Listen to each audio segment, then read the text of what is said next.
You are opinionated on branding. What's good branding? What's bad branding? I'm just curious, what do you think a lot of companies are doing right now in the D2C space that you think they'll look back on being like, eek? I actually saw a LinkedIn post about this recently, which is I think that a lot of brands try to do whatever's most popular in a way that's really inauthentic to whoever's writing the copy. When I was working on the Gen Z marketing agency, it was like everyone suddenly was excited about using the word lit, right? Because they were like, oh, this is cool and exciting, but it was so inauthentic coming from like a razor brand like Gillette. And I think similarly, we see a lot of that now with brands who are like, hey, Bestie, you're looking fire. Like this kind of Gen Z TikTok speak in a way that's not authentic. And so I think that there's that element. I think that that is always a mistake because it is inauthentic, right?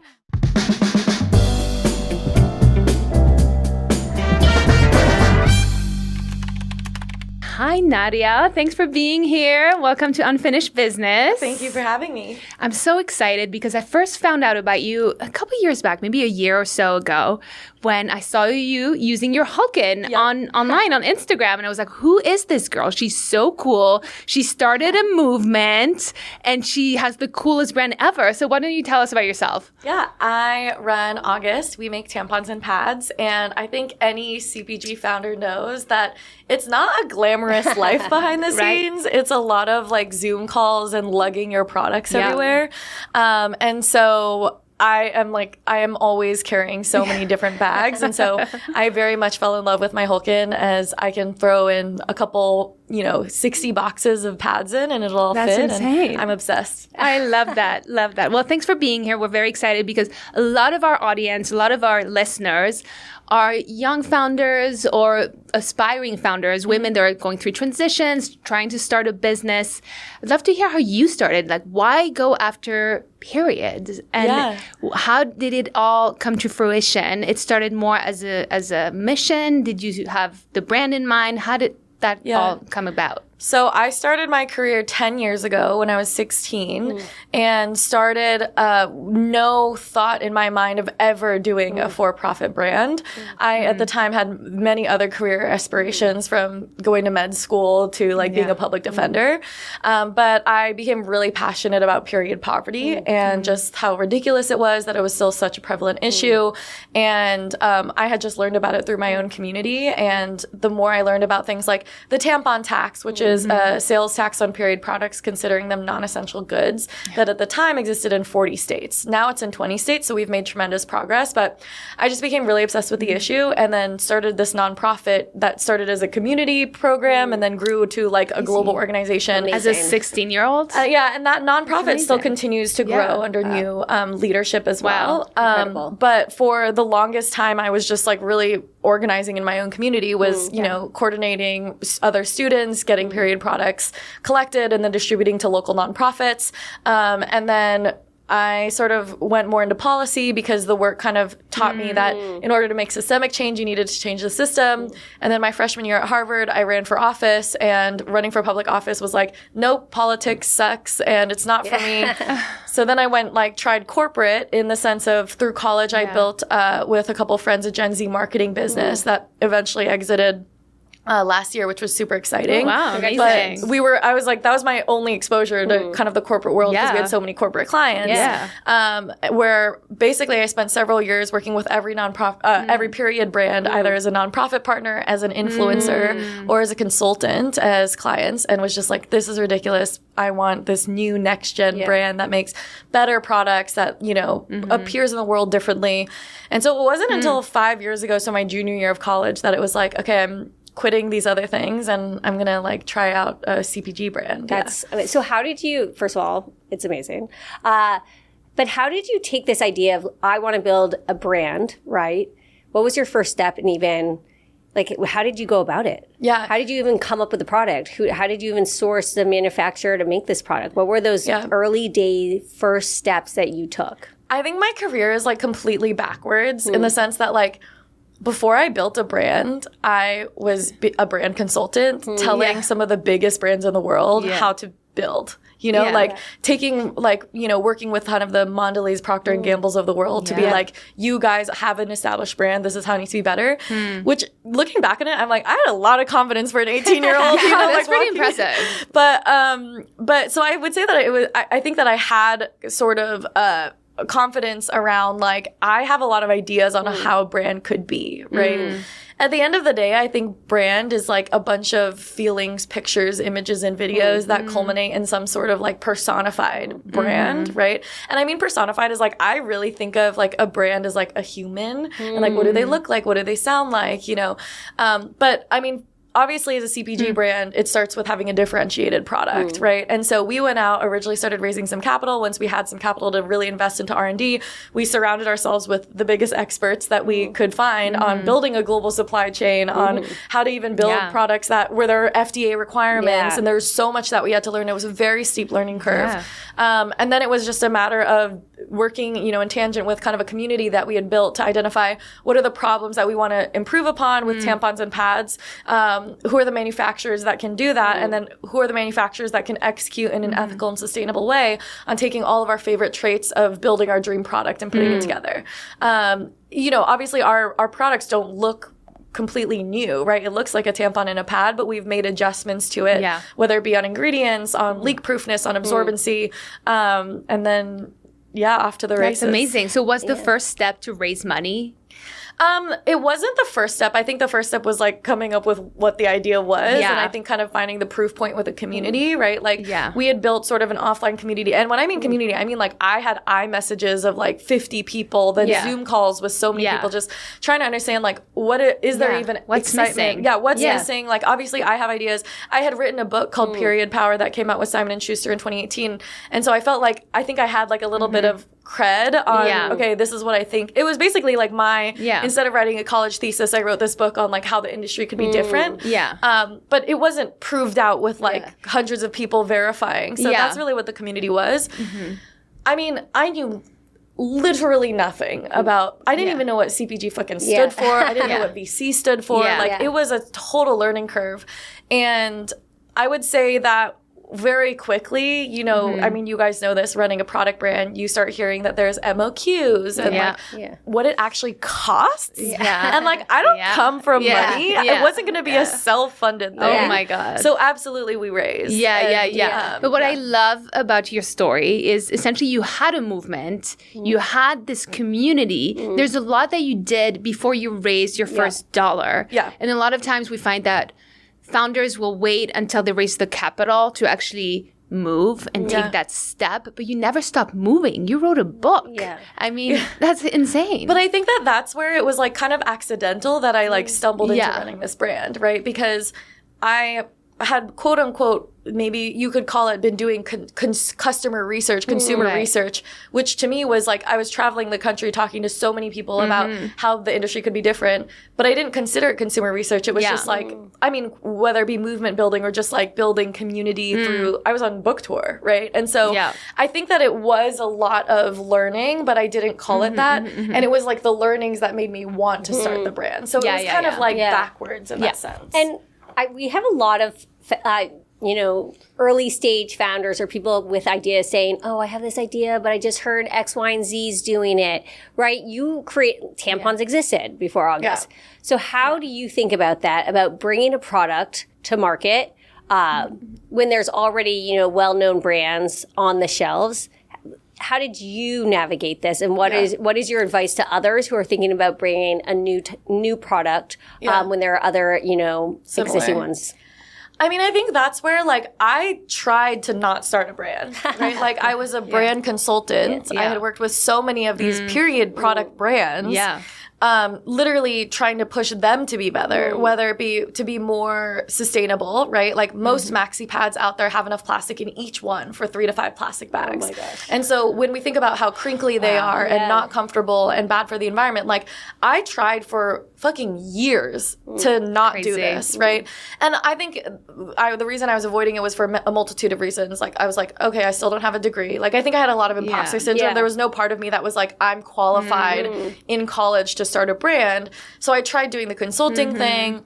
And I think I got to a point where I was like, what I'm trying to push for like is not existing and they're not doing it. And no matter how hard I try. And so I guess like my advice for them, I mean, if it's a completely new product, that's a different situation. But I think like there's so many ways to differentiate, right? Especially living in a digital world with like an absolute extreme attention economy. It's like if you don't have product differentiation, part of it is like, can you get attention more than other people with a similar product? So talk to us about that. Yeah.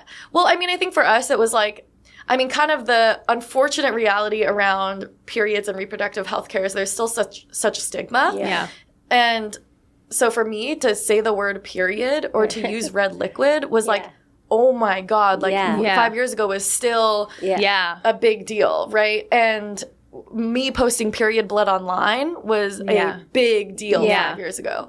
And so I think that in and of itself was differentiated. And it's really sad to even recognize that. Like, talking about the product was a differentiator enough. Social media was a huge part of it. And I think there was this also like Gen Z element. Like I'm a Gen Z elder, so I'm on the older side of Gen Z.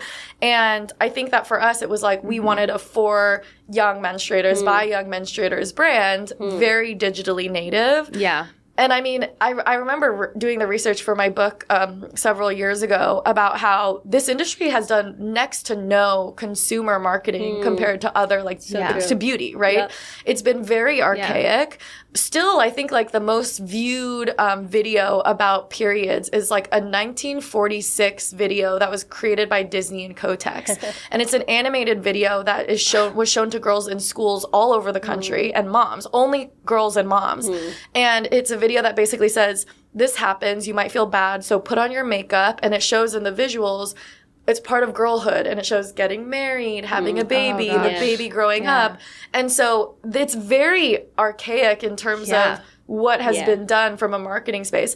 I think it's changed rapidly over the last few years, but if you compare this space to like beauty, right, like, I mean, we're even seeing, continuing to see restrictions on how you can advertise as a period care brand. So there's a lot of room to play. I feel like it really felt like the surface had like barely been scraped when it came to like content marketing. And you brought the authenticity to the product. I mean, no one was showing blood, like you said. Like in a way, you showed it. You showed what it really is. Yeah. That was also not part of the original plan.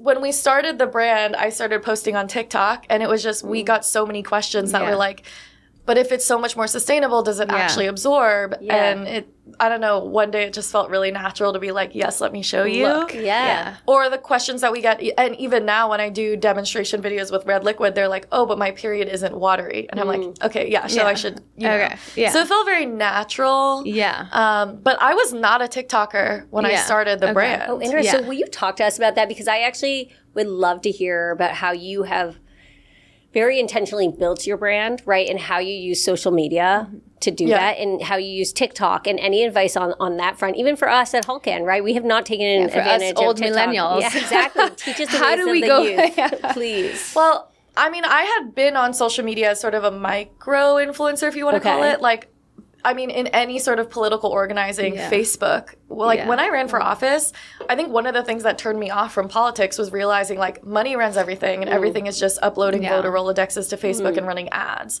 And I think I was very disheartened by my experience, even in local politics, which you would assume would be like the most grassroots. So social media has always been a very prevalent part of like my organizing life. And even in nonprofits, it's like you raise awareness to raise money.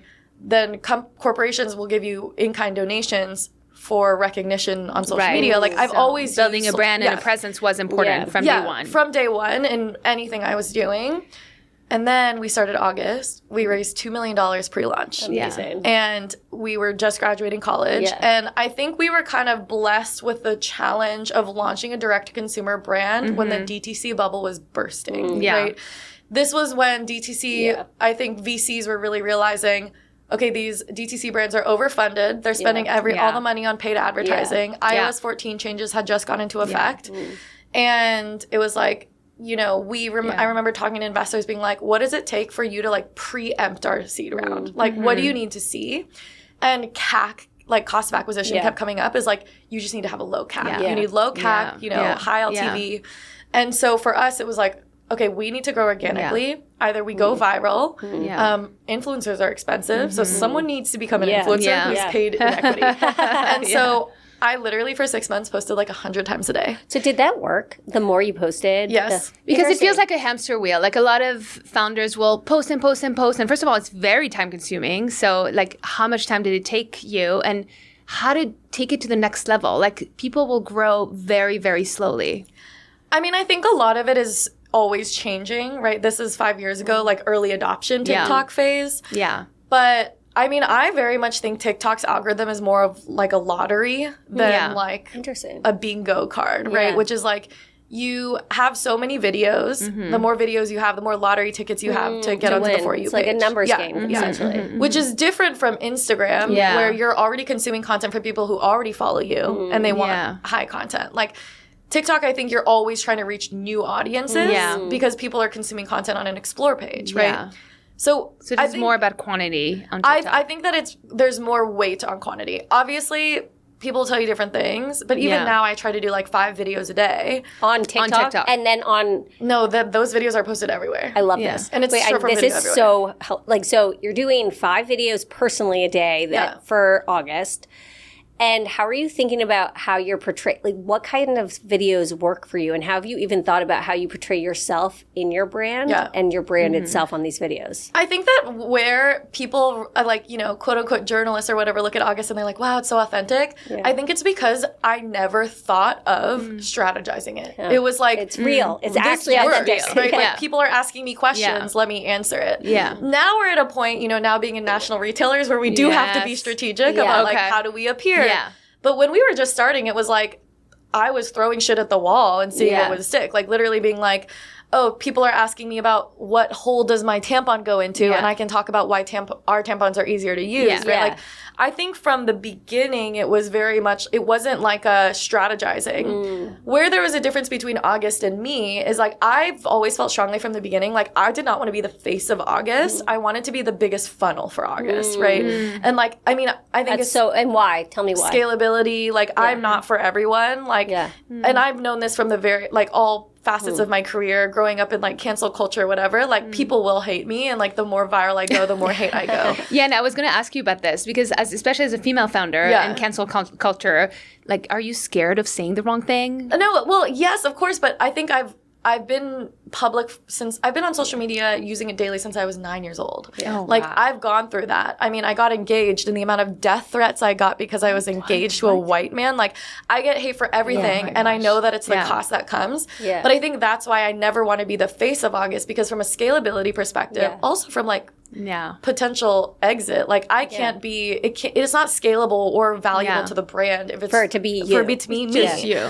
So I think from a business perspective, but also just like I want August to be a brand that like many diverse people can see themselves in, and I can't be someone all for these everyone. people. And so you upload it will be posted under your account, and then you'll basically add August as a collaborator? Like, no, I was just doing it all on mine and then doing other videos for August. I was side doing it. And even today, I posted 3 videos on August, and I did 2 videos so far on mine. Like, oh my gosh. And I do it between meetings, and no video, I would say, takes me more than like a couple minutes to edit. Like, that's amazing. It's just, so that's really helpful. But again, it goes to you being authentic, being very you, and practice over. When edited. When the TikTok ban happened, I downloaded all my videos, and I have done 5,500 videos. So I've made a lot of videos. And so I think a lot of it is like, I'm not denying that it was like super natural and easy. It was like, I've spent a lot of time on this.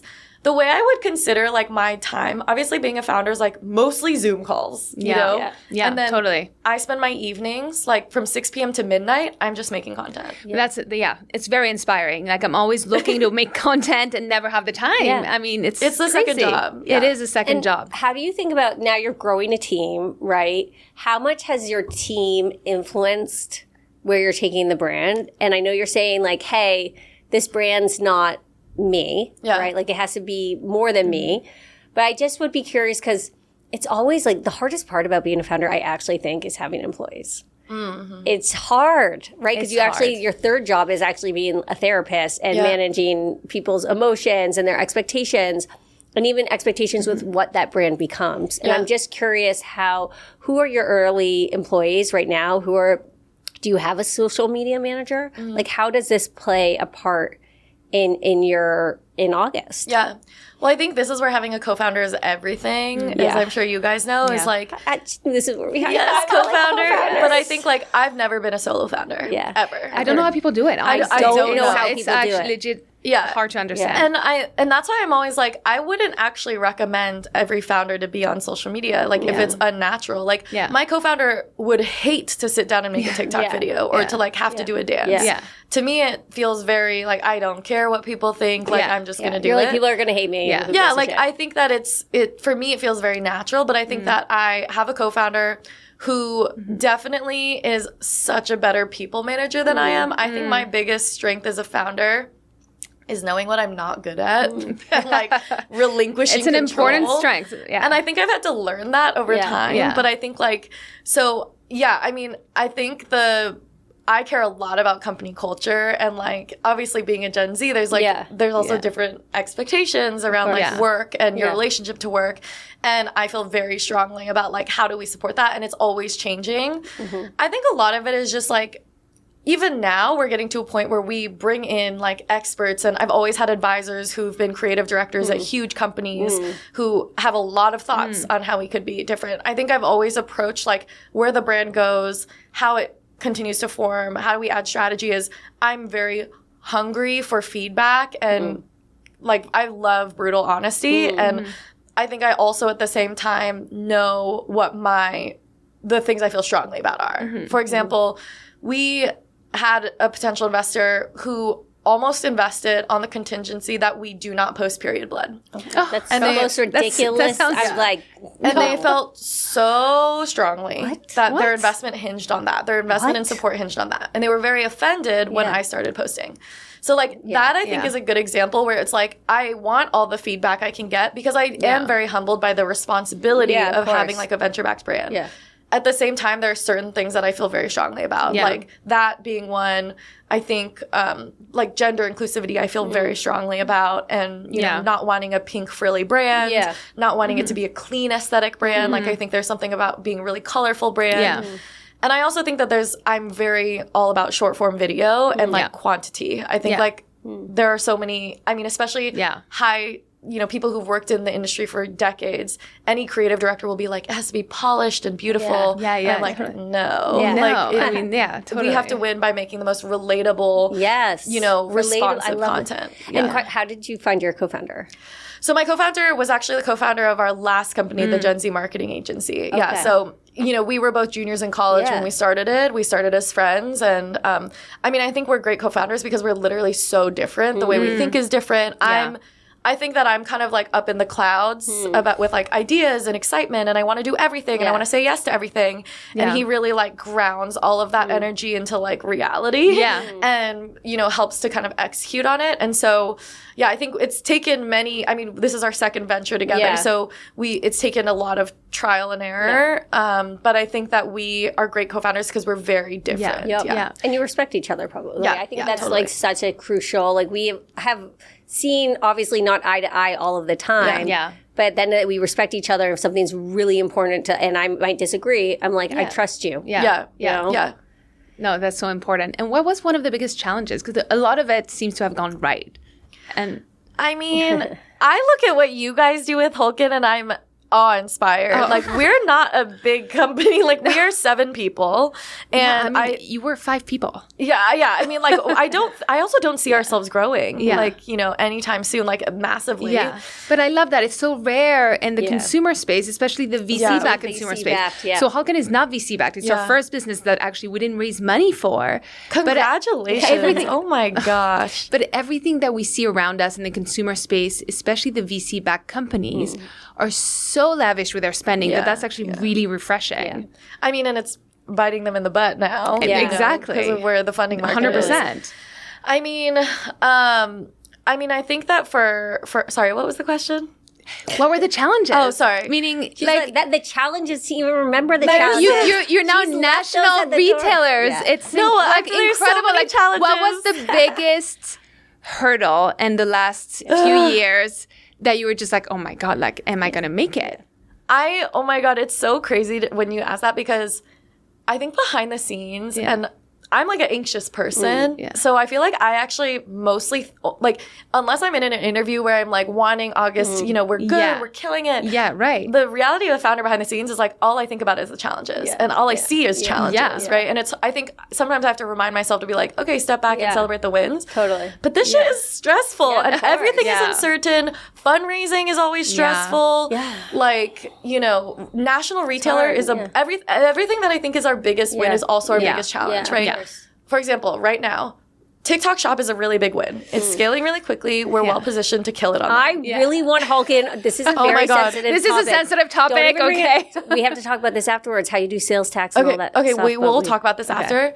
But TikTok Shop also means that we went viral and now we're sold out of our most popular SKUs. So our biggest win is our biggest challenge. But also, congratulations. That's amazing. But also, biggest win getting into Target. Biggest challenge is maintaining and growing growth in Target. Right? I think that it's constant challenges. And I think, honestly, I talk about this with a lot of founder friends where it's like, you're just always in this. Your job is to see the risks and to evaluate the risks. That you burn out because you're just like always stressed. And you have to create 10 videos a day on top of everything. Well, that to me, at least, like I would say that's the fun part. That's the fun part. It's natural to you. It's natural to me, and I also feel that you're doing it authentically. It's not like you're trying to do these videos that don't. It sounds like you just enjoy dancing and you're like, this is me, like it or not. I would also say a misconception about founders from people who don't work in startups is that we're very well paid. And no, we're on a founder salary. No, exactly. So for me, like the way I reward myself is with the wealth that I can create as a content creator. And obviously I have several million followers and my sisters have several million. So I think we've been able to build our own generational wealth as creators. And so I think that there's part of it that also is like rewarding, which is like, you know. No, that's incredible. You get to work with your sisters. Like, that's amazing. Yeah, we make content together. And we're going to Japan next week together as part of a brand deal. So we get to do all these fun things together. That's incredible. Wow. So what has been your, like, when you think about advising those on building a brand, right? Just talk, like, what are the tips that you've seen, you know, I'd say brands right now make as mistakes? Because I'm sure you see, you are opinionated on branding. What's good branding? What's bad branding? I'm just curious. What do you think a lot of companies are doing right now in the D2C space that you think they'll look back on being like, eek? I think I actually saw a LinkedIn post about this recently, which is I think that a lot of brands try to do whatever's most popular in a way that's really inauthentic to whoever's writing the copy. And what I mean by that is like, I mean, when I was working on the Gen Z marketing agency, it was like everyone suddenly was excited about using the word lit, right? Because they were like, oh, this is cool and exciting. But it was so inauthentic coming from like a razor brand like Gillette, right? Like, and I think similarly, we see a lot of that now with brands who are like, hey, Bestie, you're looking fire. Like this kind of Gen Z TikTok speak. In a way that's not authentic. And so I think that there's that element. Okay. But I think that there is...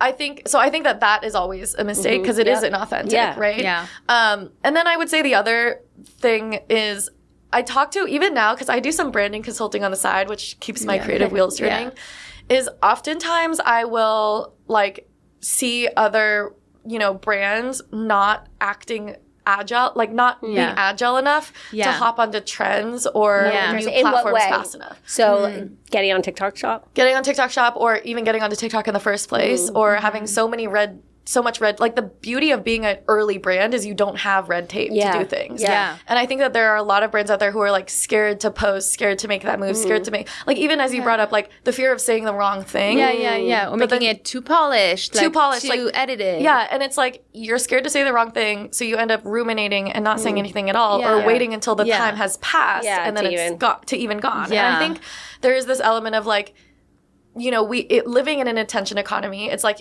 you have to say something and you have to be involved in the conversation. And I think that one of the things that I've always pushed us to do is like to always experiment. Like even YouTube Shorts. Like I'm actually way more excited about YouTube Shorts than TikTok right now. Oh, wow. TikTok is potentially going away on April 5th. YouTube Shorts is not going anywhere. And YouTube, I have 700,000 subscribers on YouTube and I make more passive income from YouTube than TikTok. Excuse me, you have to teach me these tricks. This needs to be my side hustle. But I'm like, how do we get that? Old people. I don't know. I'll do like YouTube Shorts for old people. But to me, I'm like YouTube. Like I think TikTok is. It's not like new. Yeah, right? Like TikTok. Is here. Like, right. I'm What's like, the next thing? Exactly. I think that one of the mistakes now is like a lot of the brands who don't act quickly because they're waiting to see how it goes. Yeah. I think is a big branding mistake. Yeah. And really go on that point, just really quickly, when you said that your voice has kind of changed for your brand since you've gone into these national retailers, like what does that look like? I mean, I think that it's looked like, you know, in retail, the customer is quite a bit older, right? It's like, I like to put it bluntly, like moms who are doing grocery shopping rather than kids who have like their parents' credit card who are buying online. And so I think that means like some of the language that we use, like it isn't going to be like, hey, Bestie, try this tampon. It's going to be like the softest tampon. Hello, dearest mother. Before you do go experience menopause, I'll do your YouTube Shorts. Yeah, but I think that there's a little bit of growing up. It's a little bit more polished. That's interesting. It's also a lot more concise, right? Because on TikTok, we can make a ton of content saying a lot of things, talking really fast. On a box, you have 10 words, right? And you have, and you're also, you know, you go viral oftentimes by reaching like a segment of a population that's not geographically based. In retail, you're thinking very much about geography and where stores are, store counts. And so just walking, someone I recently heard said the 5-5 rule. In a retail shop, you have five seconds at 5 feet to get across your messaging. Yeah. Because usually someone's like 5 feet away from the brand and only there for 5 seconds. Yeah. And it's even more challenging in the period care aisle where, so I did this cross-country road trip tour in June, and I drove from Oregon back to New York down through the South, and I did meetups in 30 different cities across, and talking to people and sitting in Targets and talking to people. And one of the biggest learnings I had is that the majority of people, even in our community online, did not know what period product brand they used. If I asked them, what tampon do you use? They've been buying it on a monthly basis for 30 years. They'd be like, the green box. So this is a category where people like, we're trained to be like, it's so uncomfortable to like have tampons in your basket. Like it's like limit the amount of time you in. There's no loyalty. There's no loyalty. And so you go in and you go out. I think part of what we're banking on is that if you show them that there's a reason to be loyal, they will be loyal, right? Or if you have a product that's so much better, they will be loyal. But so I think that there's this added challenge in the period care aisle, which is people are uncomfortable. Yeah, of course. Yeah. No, that's so true. And what's your advice for founders who are a little bit shy to go on camera? Like, how important is it for a brand to have their founders out there? I don't think it's necessary because I think that it's a huge asset. I think that it's important for a brand to be out there, but it's like, so how can a brand be out there? It's not just through the founder. It could be like, honestly, a great example, Duolingo. Duolingo is the queen of TikTok. Exactly. I honestly do not know who the founder is. We were just talking about it today, actually. I don't know who the founder is at all. Like, such a good, that's so true. And it's like... And they've been around for a long time. Yeah. But they're like, I think it's an opportunity cost, right? Because it's, if you for me, I think it's an asset because we can consider a low cost of acquisition because I am churning out so much content and we have one social media person on our team. And we work with kind of like UGC content engines. But I would say, so it's an asset that the founder's doing it because they're compensated in equity. The other option is that you go via influencers and staff, which can be higher cost. So I think it's just a trade-off. But at the end of the day, if the content, like I have friends who are natural on camera, but if it's unnatural, like people don't want to watch it. Of course. So I think it doesn't do anything. Yeah, it doesn't do anything and it feels awkward. So I think it totally depends. Whatever the strategy is, needs to be a great content strategy, whether it's with or without the face of the founder. Yeah, and I think also... I think that, regardless of where you are on the political spectrum, this whole era is very awful and stressful. It's difficult. And I do think that there's people want hope and fun and humor and lighthearted fun. And so I think that that's also if you have a founder who is not that, it won't be exciting. And I think you need this fun element of I feel like it'd be so fun to brainstorm on Hulkin. I feel like you could do so many videos that are just really fun, less polished, less about grocery shopping, but I'm gonna see how many like eggs I can fit into this I Hulkin. mean, how many tampons? How many tampons can I fit into it? And I Or, like, want them to be bloody tampons in our red yeah. Hulkin. Or you could also do, I'm going to put a Hulkin in Times Square and put like X amount of jelly beans. Yeah, I And love for the it. day, ask people to guess how many there are. And whoever Okay, gets it you're wins hired the as thing our of jelly consultant. beans. This is amazing. But I think that Done deal. there's a world of like, I think, how can you make any product like fun and exciting? Totally. And And fun we is always so say that. We important. always say that about Hulkin. It's an elevated brand with a wink. 'Cause Yeah. I mean, it's quirky, right? Yeah. It's a quirky product. Yeah. I love that. Thank you. So we're almost at time. Nadya, thank you so much for being here with us. If there's one piece of advice for someone that just wants to start a brand, what would that be? I think it would be surrounding yourself with people who are much more experienced than you. And I don't like, I've never had a mentor, right? Like one mentor that I want to be like. But I actually, so I was diagnosed with borderline personality disorder 5 years ago. And which is, I was very nervous about ever disclosing publicly because there's so much, especially fundraising wise, there's so much stigma around it. Wow. But I think I've learned to recognize it as like a big asset because having borderline personality disorder actually means I have like very low self-confidence and self-worth. But I think I appear as very confident because I overcompensate in surrounding myself with people who can guide me. And like I depend so heavily on my co-founder and my senior leadership team and like following and learning from them. And I think even like learning, like case studying Hulkin or like looking at different brands that I really look up to, I think I'm always in this, like I feel constantly insecure about my knowledge and my ability. And so I think I overcompensate on like learning and curiosity. And I think I always encourage other people to be like, yeah, you don't have all the answers, but there are people who have all the answers. And you're going to find it not from one person. You're going to find it from so many different things. And I think that's literally what I do in my free time. I'm always listening to podcasts, always listening to like Acquired and How I Built This and every startup podcast and audiobooks. And I think that constant learning is like a huge part of my, just like my practice as a founder. I love that. And it's so relatable. So, That is, I mean, you're inspiring. So thank you for spending your time with us and for teaching us. This was wonderful. So thank you. Thank you.